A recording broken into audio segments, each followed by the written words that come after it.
Afternoon, good evening, wherever you are, whenever you're catching up with us. This is our next episode of No Foolish Squash Questions. As always, I'm Paul Frank, the director of Squash Tigers here in New Jersey. However, today, the handsome gentleman to my left, to my right, to the other side anyway, is not Colin White, which is a big shock for everybody. It is Theo Woodward. So welcome to Theo. Thanks for having me, Paul. Great to be with you. Theo, probably everyone's already aware. Theo is one of the larger figures on the college squash scene. He is currently coaching up at Bowdoin, so he's the head coach there at men's and women's team. Still bubbling with excitement over his men's team finishing second in the NESCAC, so congratulations for that. Many others would know him, certainly assistant at Dartmouth for a period of time. Same story with Drexel with Johnny White. So there aren't many people in the college squash world who have been around or would know more about it than my man here. So thanks for finding some time, Theo. You're welcome, Paul. Great to speak to you and a lot of fun as normal. Look, one of the reasons I wanted to get Theo in was frequently, I've been running junior programs in the US now since 2010. So every generation of players, so people come up and say, okay, so what are we looking for in college recruits and how do we talk to coaches and whatnot? And I always think it's quite nice just to have that little bit of gentle feedback from somebody and give us a little bit of an insight into possibly how college coaches' minds work. So if we just kick off with the general idea, student athlete, when you're first talking to them, what do you want to know about them, Theo? Character is massive for us. Character development, integrity is huge. So there's lots of good squash players out there. There's lots of strong students, which is really important for Bowdoin. Having really, really strong academics, really strong squash level, and being a good fit for the team, which is character a lot of the time, and integrity is really goes the distance to finding the top recruits, people that fit our program and help our team culture.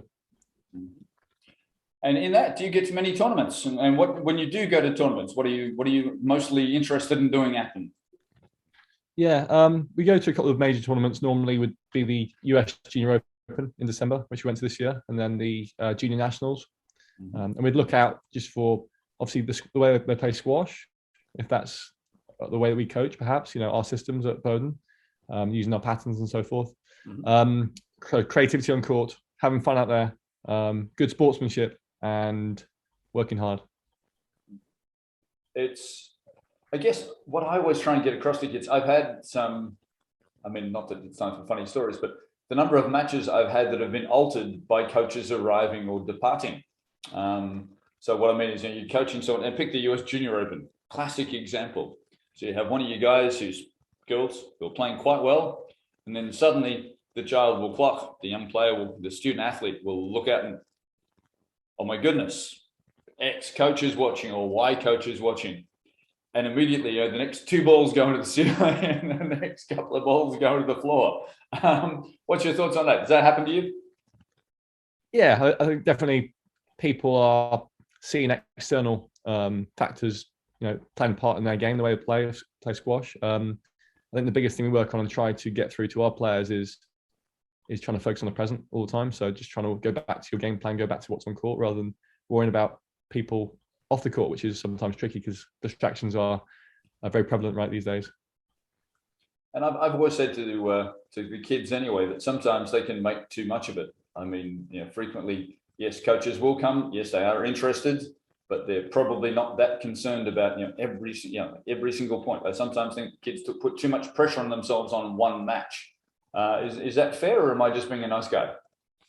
No, I agree. Definitely, Paul. You're a nice guy, but also I feel that. Rumors, Theo. No, but the serious note is, it's not just one match. It's the whole process. The college recruitment process is a longer period of time. Normally goes over looking at the student athlete development, really. Hopefully look at people who are on an upward trajectory. So just improving, having fun with the game, and trying to play the full court. Enjoying those moments and working hard, really, and good attitude is key. So. Yeah, it's one of those things difficult to rank, but I always try and explain to parents. And again, this is more you checking that I'm not lying to my families, but certainly, and I had the same thing in common with you. Coached for a short period of time as assistant at Dartmouth, except in my case it was 20 odd years ago. But when you're looking at a player, I used to look at them with a view to, is this somebody I want to see every year for 4 years? Does that impact your thinking? Is this type of person I actually want to hang out with for X months every year for 4 years? Is that part of how people's minds work? Or? Yeah, definitely. You want someone on the team who's going to be a good fit for the team, right? Good fit for the culture, good fit for your program. You as a coach, you feel like you can make a difference in their life and work with them to improve, not only on the squash court, but as I said earlier, help improve their character and help them become great human beings. So yeah, definitely people you can resonate with to some degree. You feel like you can help them in other ways, and that in turn is someone who you enjoy the company of, right? Yeah, I mean, nothing more miserable. It works it works with me with junior coaching as well. I always say to people, some people, you just shouldn't coach. I mean, it doesn't mean you can't be nice to each other, but you just, it was when I was national coach in Scotland, you get in that point where you're paid to fulfill a role. So, and you're all adults for the most part. So, behave like adults mostly. So you coach the team in front of you, but of course with kids, some people just gel better with some than others. And I always say that little bit of an interpersonal fit is part of it. And on that note, one of the other questions I frequently get, what sort of role do you have in the student athletes? Have you recruited them? They're at Bowden now, they're attending classes. How big an ecological interest do you take in them? Is it just the squash, or do you pay attention to their grades, or what role have you got in that? Everything. I think I've learned over the years that I think to become a stronger coach, you need to take more of an ownership of getting to know the person as a whole, and that's been really important for us the last couple of years, especially with COVID, right? Just really take more interest in how they work outside the squash court, their classes, their interests, going to a few events. Like we went to an a cappella concert. One of our student athletes in the first year went to a exhibition of another student as well. So yeah, definitely taking account of the whole person and more outside the squash court, because the squash court we're there present with them anyway. It's our job, right? But the other parts of the person are more important. It shows more care, which is really important, I think, as a coach, to show a lot of care to your student athletes. Mm-hmm. Yeah, I mean, I would think of it again. What happens in my particular case is that's exactly the answer I give to parents and kids here. But of course, it is very idiosyncratic, and that's why I always encourage them to visit and to get some sort of dialogue happening. I assume that's where you are as well. You prefer that they reach out to you as a person and try and get a bit of feel for who Theo is as a human being, not just a coach. Yeah, our philosophy of coaching, maybe the things that we don't talk about as often. Like we do a team book, for example. We read a book every J break when we have time to practice twice a day with each team. So we go through a team book, which brings our culture together normally each year, helps every year, common language. I like that lots. Obviously, me, a former English teacher, so I probably like it more than I probably should. What was the last book? What Drives Winning.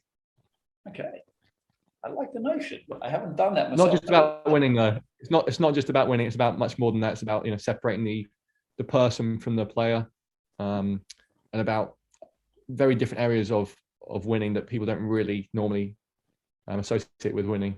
So deeper issues, which is deeper levels, which is pretty cool. Look, I just love the idea of having a little bit more of a challenge. I mean, with the best will in the world, you're hitting a ball on a wall. So extra stimulus and extra ways to connect and extra ideas. That's all pretty super. Last chat on that front.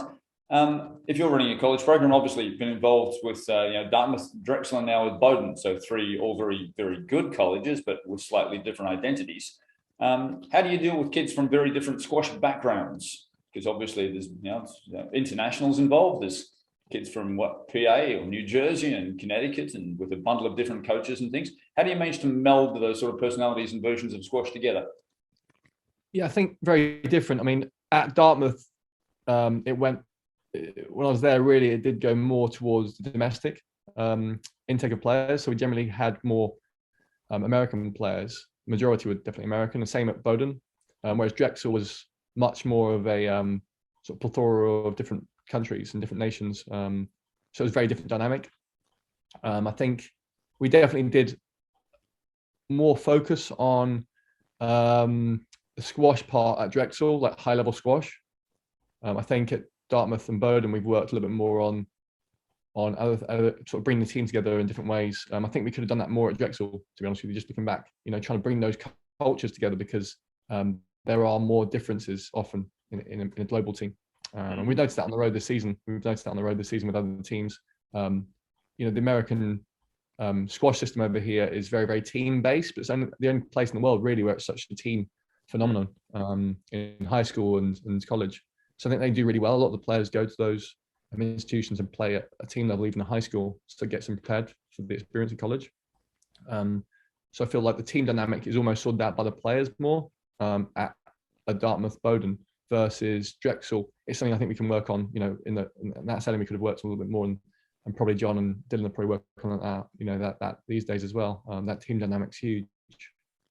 Yeah, it's funny. I mean, one of the most favourite aspects. The book's a really good idea. We did that before as well.